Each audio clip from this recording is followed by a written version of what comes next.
Assalamualaikum warahmatullahi wabarakatuh. Salam sejahtera, Om Swastiastu, Sugeng Rahayu, dan sehat kita semuanya. Prof. Lutfiah, Bu Kapan, dan segenap jajarannya, Mas Ses, Dijen, dan teman-teman semuanya, wabil khusus ini para ini ya, namanya yang satu penggerak ini ya, penggerak swadaya masyarakat, dan yang kedua tenaga pendamping profesional. Ini kehormatan bagi saya untuk menemani teman-teman semuanya berlatih mempersiapkan academic writing lah, karya ilmiah begitu ya. Bukan populer, bukan feature, bukan fiksi, tapi ilmiah. Nah, saya berharap teman-teman ini meskipun di lapangan, tapi harus naik kelas. Naik kelas itu artinya ya dengan menulis itu. Kalau teman-teman itu menulis, pertama menulis sederhana, kemudian bisa menulis yang lebih ilmiah. Syukur yang nendang itu artinya ya punya kalimat-kalimat kunci yang bisa mempengaruhi banyak orang dan memperoleh citasi banyak orang. Nanti biasanya diukur di Google Cendekia, itu bisa kita lihat. Maka teman-teman akan naik kelas. Kalau nggak pernah nulis, itu nggak akan naik kelas. Seumur hidup ya jadi pendamping terus. Sampai pensiun ya jadi PSM terus. Meskipun jabatan fungsionalnya bisa naik gitu ya, tetapi tendangannya juga tidak naik gitu. Dengan menulis, teman-teman akan punya daya jelajah yang jauh lebih jauh dan jauh lebih luas gitu. Dan saya punya pengalaman lama di NGO. NGO kami memang harus ini ya, tidak hanya aktivis lapangan mengorganisir, tapi harus punya kemampuan meneliti dan menulis. Salah satu teman yang ini adalah Borni Kurniawan ya, yang sekarang bekerja di Kemendesa. Dulu mengikuti saya selama bertahun-tahun, semula dari peneliti lokal banget di Kebumen, tapi dengan kemampuan menulis, lalu dia punya daya jelajah ke seluruh penjuru negeri, bisa menulis dengan baik. Kalau nulis buku atau nulis naskah apapun, saya bersama dia sudah prepare, sudah beres 70%, lalu 30% saya melakukan finishing touch gitu. Dan sekarang Borni udah proses PhD, doktor di IPB, dan mudah-mudahan semoga tidak terlalu lama untuk ini ya, lulus gitu ya. Nah ini maksud saya begitu, nanti teman-teman ini kan tidak selamanya menjadi pendamping lah, bergeser lagi lah. Misalnya bisa menjadi staf khusus bupati atau staf apa ya, pendamping bupati atau konsultan atau apa. Nah itu modal kita tulisan yang terus-menerus kita buat, dan dengan menulis otak kita itu akan menjadi lebih ini ya, lebih berani, lebih tajam dalam memandang realitas dan sekaligus juga memberikan resep. Misalnya begini ya, ada bupati membutuhkan membuat grand design pembangunan desa, maka teman-teman pendamping desa ini akan punya modalitas yang cukup. Karena teman-teman sudah menyaksikan, sudah mendengarkan, sudah menghayati secara langsung pengalaman lokal, pengalaman masyarakat setempat, pengalaman desa, dan ini bisa diaktualisasikan menjadi tulisan maupun pemikiran yang lebih nendang lagi. Nah, bagaimana cara kita belajar menulis? Cara belajar menulis yang paling hebat adalah menulis. Jadi nggak ada cara lain. Caranya ya harus menulis dan menulis. Dan modalitasnya yang kita peroleh ya dengan membaca, mendengarkan, dan sebagainya. Sehingga apa yang kita baca, apa yang kita dengarkan, apa yang kita saksikan itu akan menjadi imajinasi ya. Jadi tulisan yang bertenaga, yang nendang itu biasanya punya daya imajinasi yang lebih baik, lebih banyak gitu ya.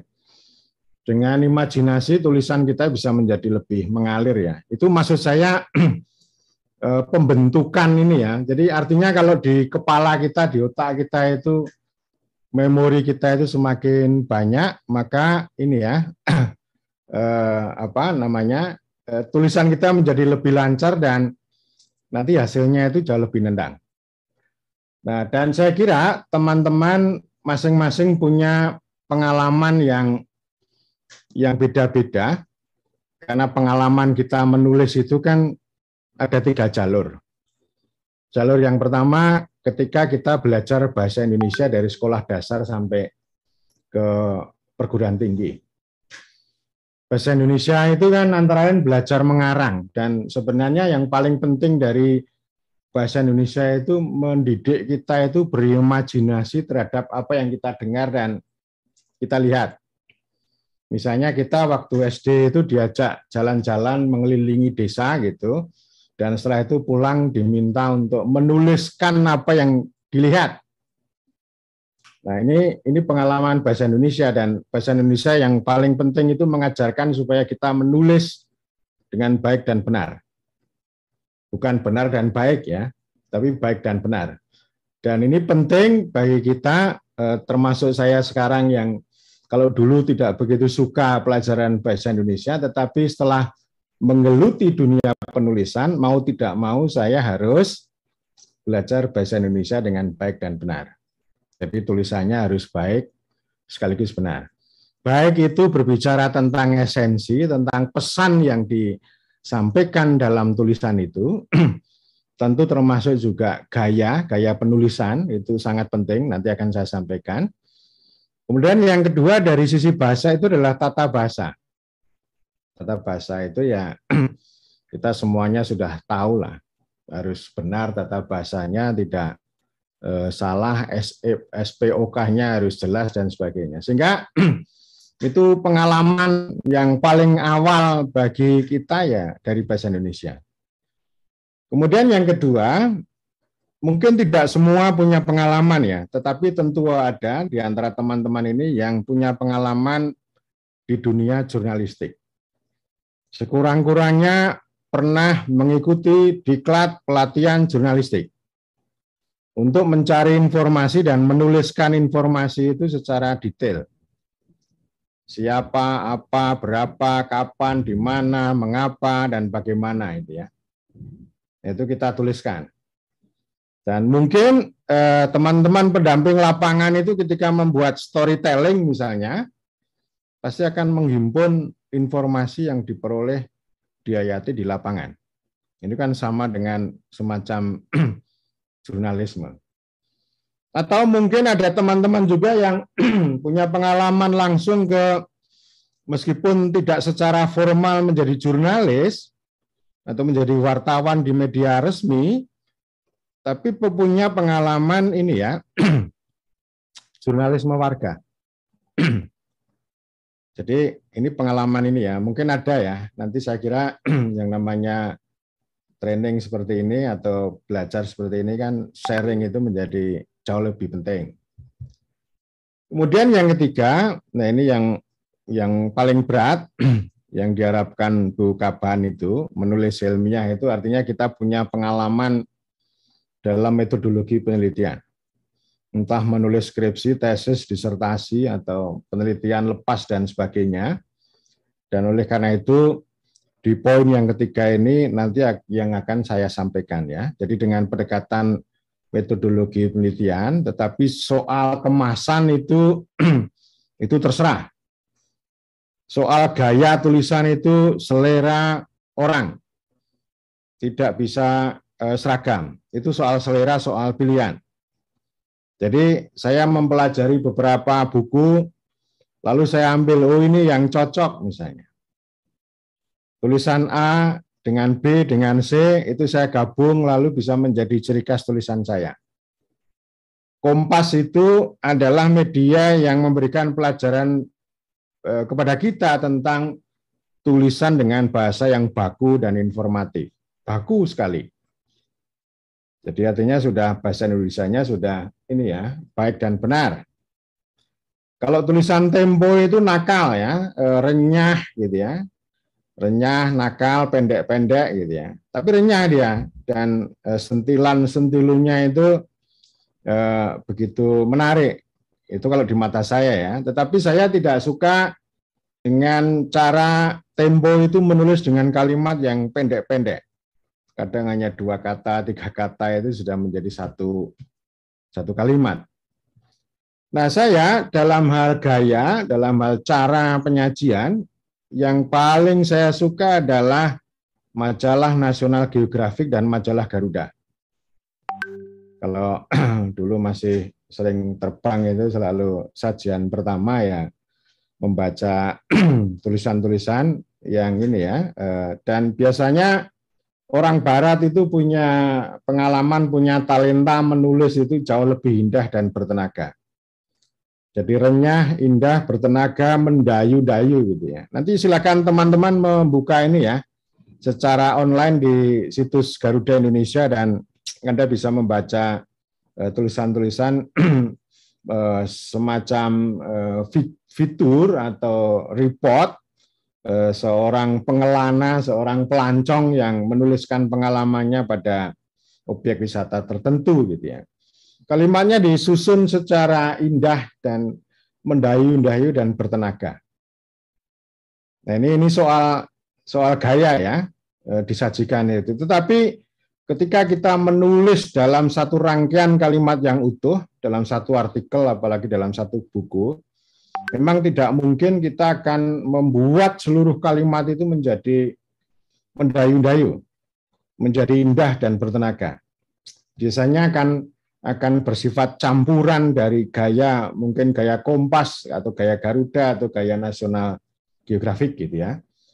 Nah, memang ini tulisannya agak panjang ya, agak panjang, kemudian mendayu itu karena ada anak-anak kalimat yang saling sambung menyambung menjadi kalimat utuh sehingga ini menjadi kalimat bertenaga. Dan kalimat bertenaga inilah nanti yang akan saya sampaikan berikutnya itu. Nah, ini soal gaya, tapi gaya itu juga menjadi semacam cita rasa bagaimana kita itu bisa mempengaruhi orang banyak. Kalau bahasanya normatif ya susah gitu ya, tapi normatif itu tidak indah. Karena itu saya kalau kepada mahasiswa itu selalu mengajarkan tulislah kalimat yang isinya, yang kontennya itu bersifat naratif. Naratif itu sebuah gambaran, dia mengandung makna dan fakta. Nah, itu namanya naratif gitu ya. Tapi memang kita ini selalu diajarkan untuk menulis, mengungkapkan kalimat itu secara normatif. Itu dalam tulisan naskah, dalam pidato itu biasanya kita terlalu normatif, sehingga nggak menarik itu. Tidak akan menarik orang tulisan pidato yang normatif itu. Yang normatif itu biasanya dengan kalimat diharapkan, sebaiknya, seharusnya. Kalimat-kalimatnya begitu. Pemerintahan desa seharusnya dikelola dengan prinsip good governance. Nah, itu bahasa normatif tuh. Ya. Karang Taruna seharusnya punya peran strategis dalam pemberdayaan masyarakat. Nah, itu normatif. Normatif banget ya. Tetapi kalau kalimat misalnya pembentukan yang untuk proyek desa itu namanya apa? Tim pengelola kegiatan ya. Pembentukan anggota tim pengelola kegiatan sepenuhnya dikendalikan oleh kepala desa. Itu naratif. Dibedakan ya. Nanti kalau nulis kalimat, kurangi sebanyak mungkin kalimat naratif, perbanyak ya sebanyak mungkin kalimat naratif. Nanti cara penyajiannya kita sampaikan dan contoh tentang itu sudah sangat banyak karena saya belajar menulis itu justru mempelajari tulisan-tulisan yang sudah jadi. Terutama buku-buku hasil disertasi atau jurnal itu biasanya menjadi sasaran utama. Kalau belajar buku teks yang berisi teori itu, kita cukup tangkap kalimat-kalimat kuncinya. Kalau membaca seluruh buku itu nggak akan kuat. Nah, karena itu salah satu cara kita belajar, terutama membaca, cara yang terpenting, ya, karena kalau membaca semuanya kan nggak kuat. Cara yang terpenting adalah menangkap kalimat-kalimat kunci. Makanya setiap artikel itu kan ada keyword-nya ya, itu kan kata kunci ya. Tetapi yang lebih penting lagi ya kalimat kunci, argumen kunci yang disampaikan oleh penulis itu.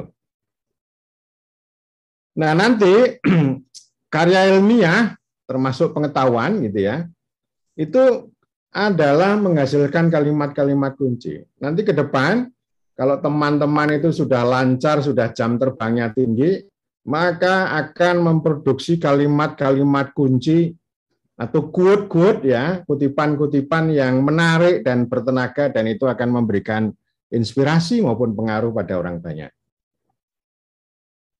Jadi spiritnya kita di sana ya. Ya membaca kalau kuat seluruhnya juga bagus juga gitu. Tapi kan tenaga kita, waktu kita, kesempatan kita kan sangat terbatas. Sehingga argumen pentingnya itu yang harus kita tangkap gitu. Nah, ini ya, jadi normatif sama naratif ini. Tapi kalau pejabat kan biasanya direktif, instruktif kalimatnya ya. Dan itu tidak bisa kita jadikan sebagai kalimat untuk karya ilmiah. Karya ilmiah yang punya bobot, punya makna, punya daya yang lebih tinggi ketika kalimat itu kita sajikan dalam bentuk kalimat naratif atau sering disebut dengan deskriptif, memberikan gambaran, memberikan narasi yang begitu mengalir ya, dan bahasanya tidak kaku gitu, tapi renyah gitu ya. Saya kira teman-teman tahu lah membedakan kalimat baik teks maupun lisan yang renyah atau yang apa ya, yang enak didengar gitu, atau enak dibaca gitu ya. Nah, itu prinsip dasar. Kemudian yang kedua, setiap karya ilmiah atau academic writing itu yang baik tentu saja itu menyajikan 3 hal dari sisi kalimat ya, rangkaian kalimat. Dan ini nanti kita berlatihnya sebenarnya di situ. Yang pertama adalah rangkaian kalimat informasi. Informasi ya, informasi ini yang paling dasar ini. Informasi itu berisi tentang narasi yang mudah diketahui. Contoh ya, mudah diketahui. Mudah diketahui artinya orang itu bisa memperoleh informasi dalam 2 jam. Misalnya kita datang ke lokasi, misalnya di lokasi desa wisata gitu. Kita datang, ini desa wisata ini berdiri tahun berapa gitu. Siapa yang mendirikan, kemudian apa yang dikelola, dan dalam perjalanannya bagaimana, berapa hasilnya, dan sebagainya, kan kita bisa lakukan itu. Meskipun ada juga informasi yang ditempuh dengan investigasi yang dalam. Misalnya kalau di majalah itu, ini namanya special report, laporan khusus ya, itu didalami ya, dari satu objek itu nanti narasumbernya dari banyak sisi, sehingga bisa memperoleh informasi secara benar dan dalam. Tetapi kalau untuk informasi yang sederhana ya kita itu nggak perlu pakai proposal, nggak perlu pakai rencana. Termasuk mahasiswa yang menulis tesis, menulis skripsi, kalau hanya untuk mencari informasi tidak perlu pakai proposal. Datang aja ke lokasi, 2 jam, 3 jam kita akan memperoleh informasi itu secara lebih dalam. Jadi ini kelas yang paling bawah itu namanya informasi. Itu wajib hukumnya ya. Jadi informasi itu ya ceritanya konkret, ada data yang konkret. Misalnya desa X punya mengembangkan desa wisata sudah 10 tahun terakhir. tenaga kerja sekian orang, punya omset sekian dan sebagainya, itu namanya informasi. Ya, itu paling gampang. Yang penting nanti informasi yang tersaji, yang diperoleh melalui sebuah research atau melalui sebuah pengalaman sehari-hari, itu disajikan dengan kalimat yang runtut, yang sistematis, yang baik dan benar. Itu yang pertama. Kemudian yang kedua adalah rangkaian kalimat temuan. Temuan ya, jadi kita harus naik kelas. Tidak hanya informasi, tapi temuan. Temuan itu adalah narasi yang belum diketahui orang. Belum diketahui ya. Ini kalau informasi itu konkret. Kalau temuan itu setengah konkret, setengah abstrak. Setengah bisa dilihat dengan panca indera, setengahnya itu tidak bisa disentuh dengan panca indera. Tapi orang lain memang belum tahu. Jadi ini kan kita itu memperoleh cerita yang lebih dalam di bawah permukaan. Itu namanya temuan. Dan temuan ini sekurang-kurangnya mengandung satu konsep. Satu konsep penting ya. Konsep itu ya bukan kursi, bukan meja, itu namanya barang itu. Kalau konsep itu ya misalnya inklusif itu konsep. Pemberdayaan itu konsep ya. Pendekatan berbasis masyarakat itu konsep. Rekognisi konsep, subsidiaritas konsep. Kemudian konflik juga konsep gitu ya.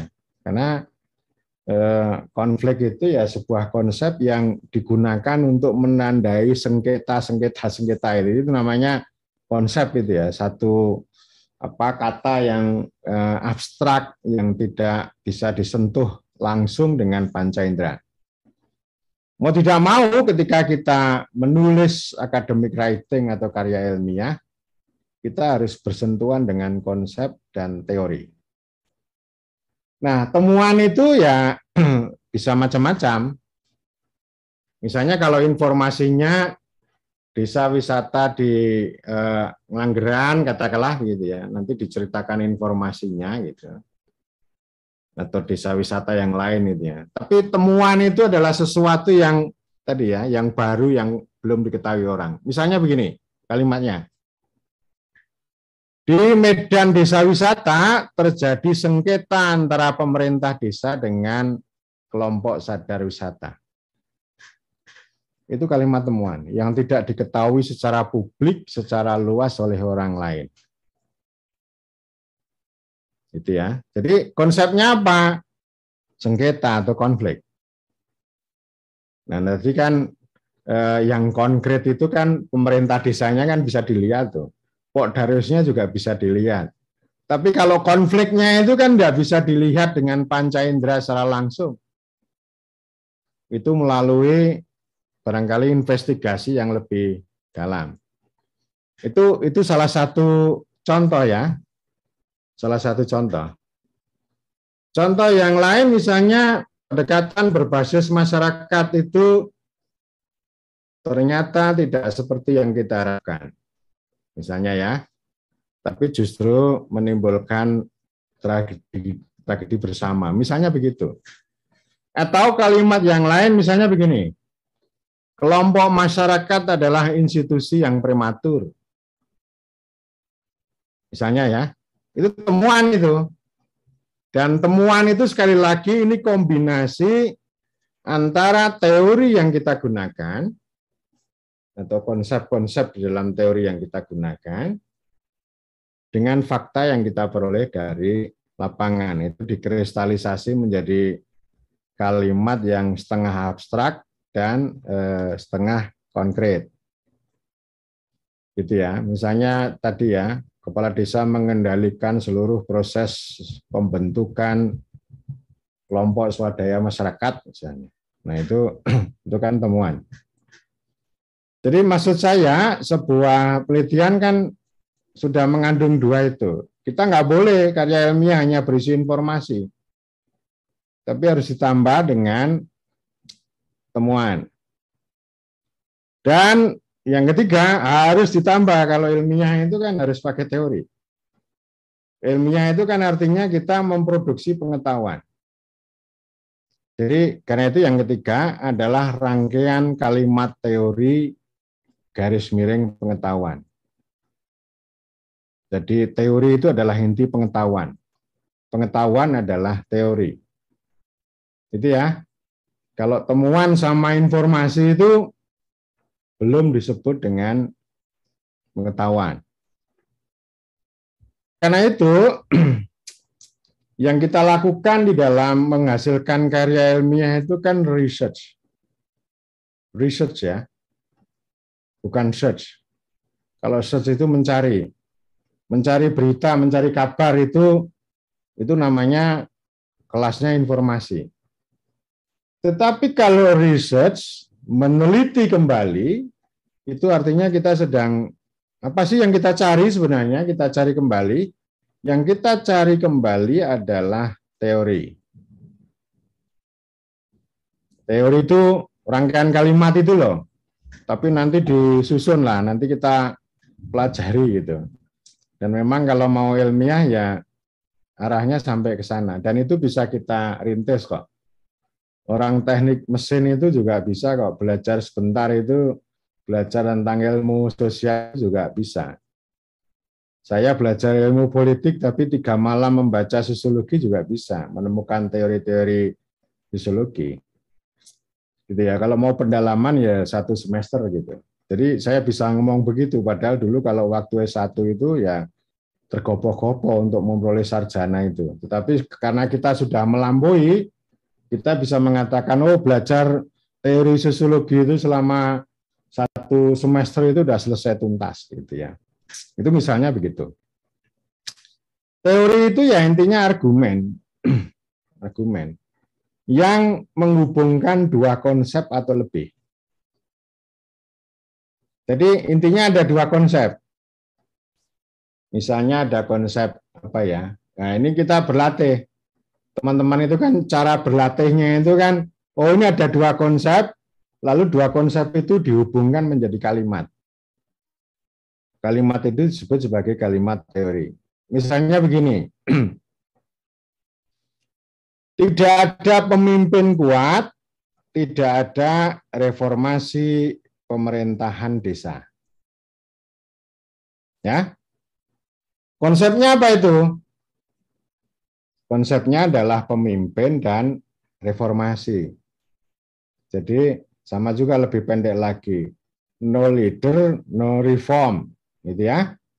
Tidak ada pemimpin, tidak ada reformasi. Itu namanya kalimat teori itu begitu, dan itu bisa termasuk dalam klaster teori kepemimpinan. Begitu ya. Misalnya ada juga kalimat lain begini. Pembangunan kawasan, pembangunan regional yang tidak melibatkan desa akan menciptakan ketimpangan. Nah, itu kalimat teori juga. Dan itu kalimat itu kan nendang. Yang bisa nendang, bisa mempengaruhi, bisa membuat orang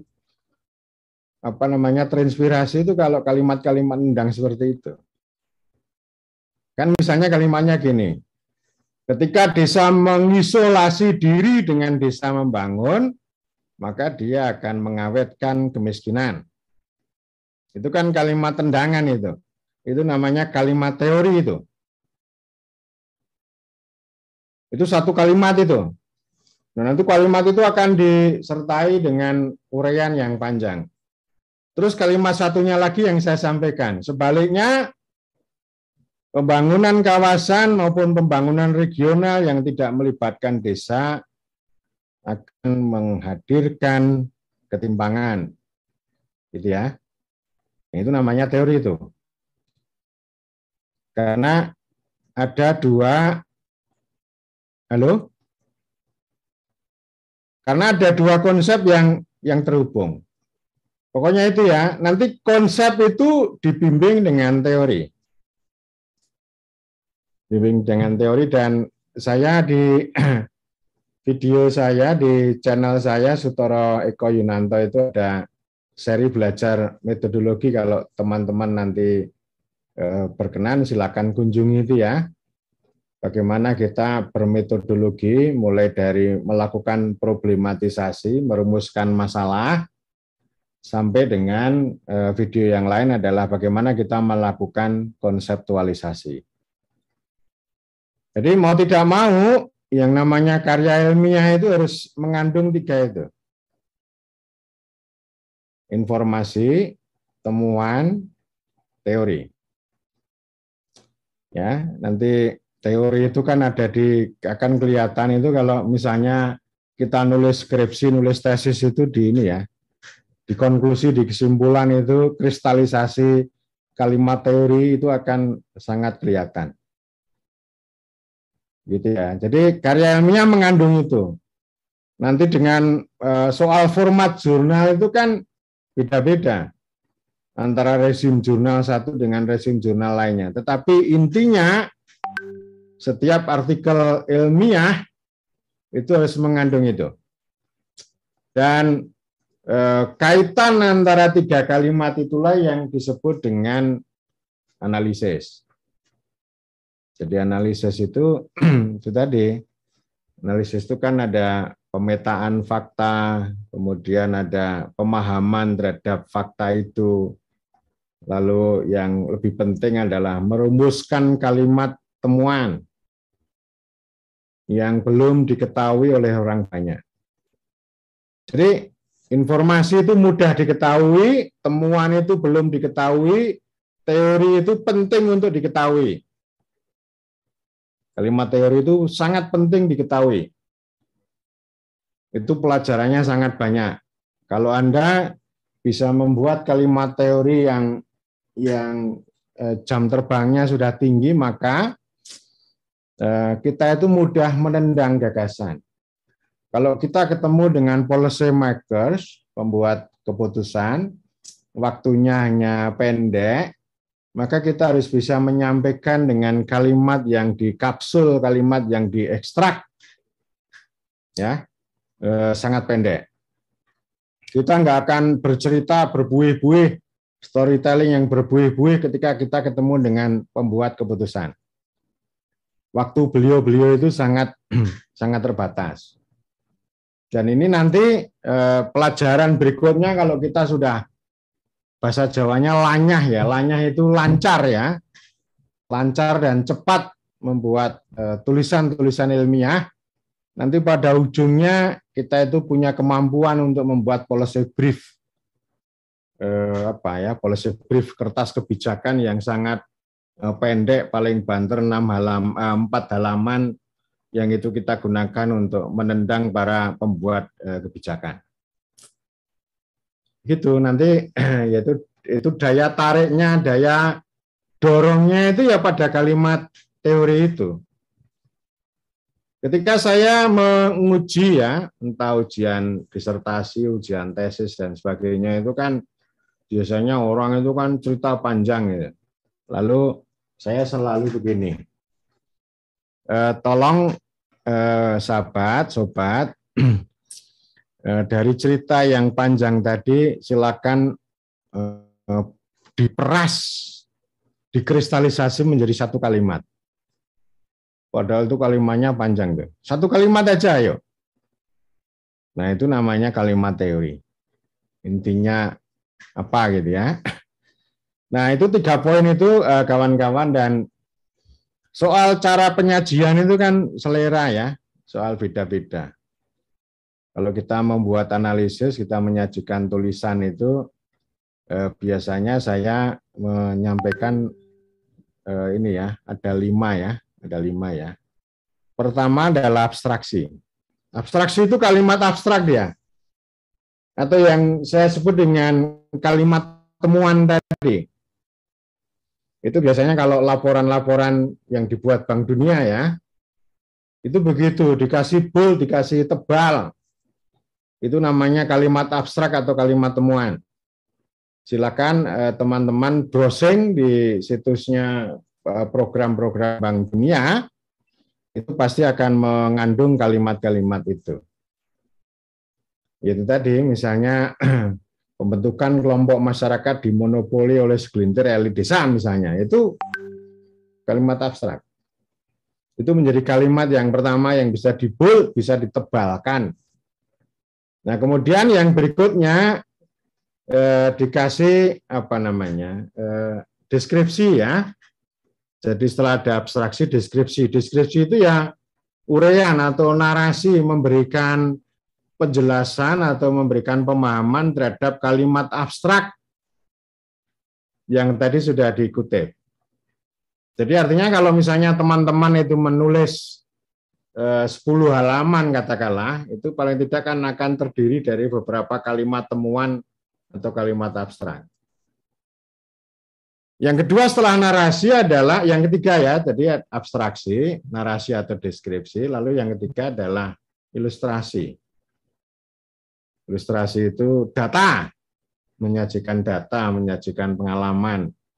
Data itu bisa macam-macam, bisa keterangan aktor, nanti ada kutipan kecil gitu ya, kutipan asli ya, suara asli, suara ori dari narasumber gitu ya, itu bisa ditampilkan.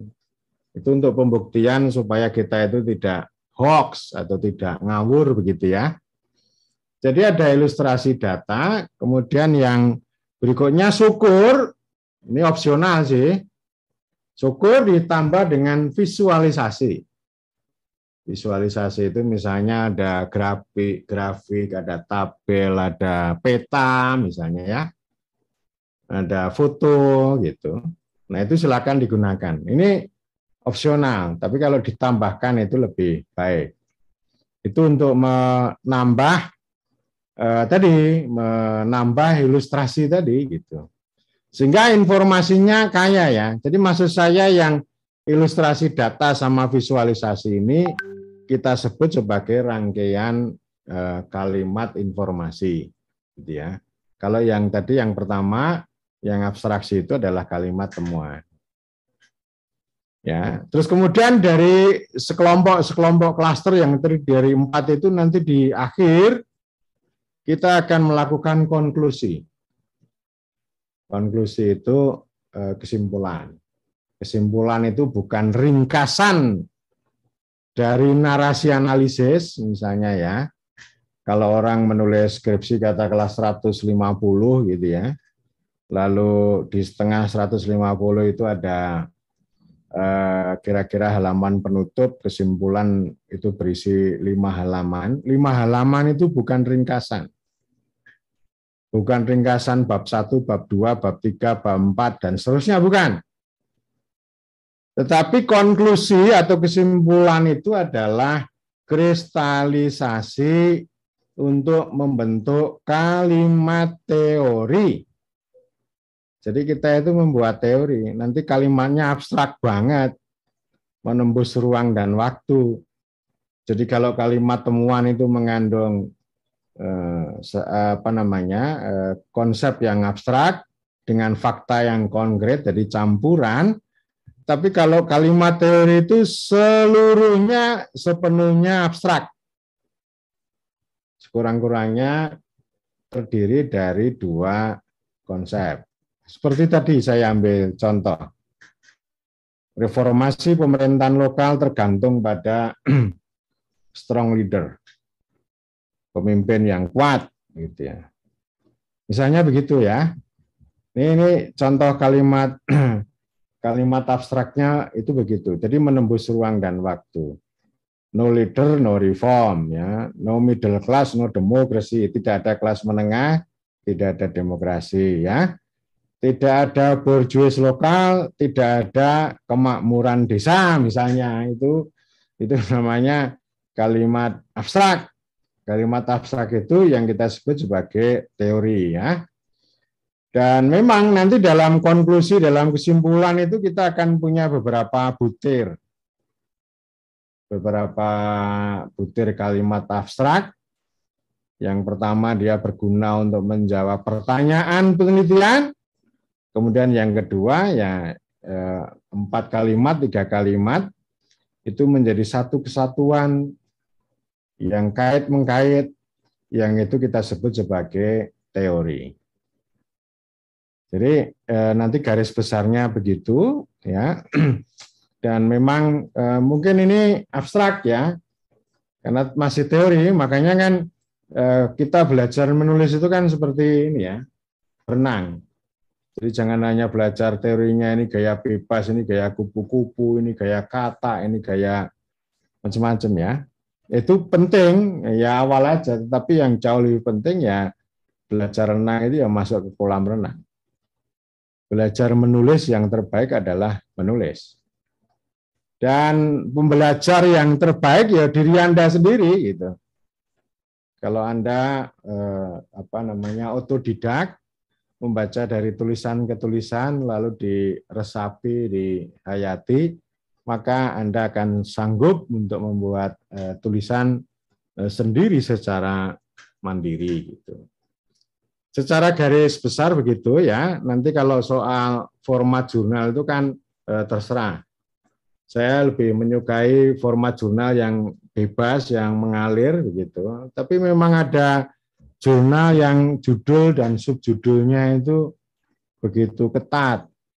Misalnya pengantar gitu ya, kerangka teori, kemudian yang ketiga metode penelitian, lalu yang bagian 4 analisis dan pembahasan, lalu yang kelima itu kesimpulan, itu formal gitu ya. Tetapi kalau saya sukanya kalau menulis jurnal itu ya ini ya, sub-judulnya itu ini ya, tematik.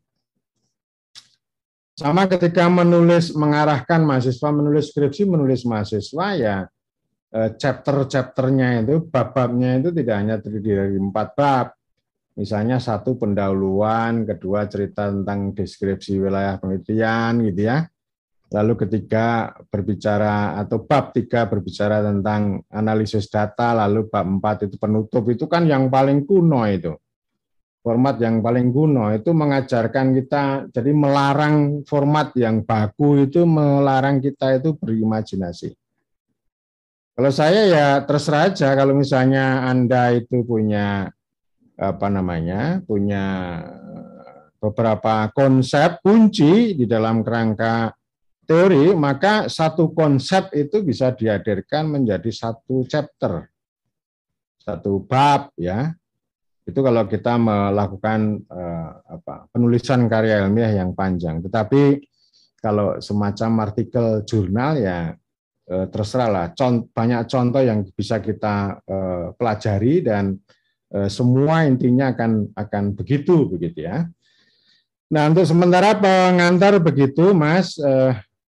Saya kembalikan dan barangkali kita bisa diskusi lebih jauh dan syukur bisa kita langsung melakukan praktek ya, yang berkepentingan bisa melakukan praktek. Silakan Mas Yo.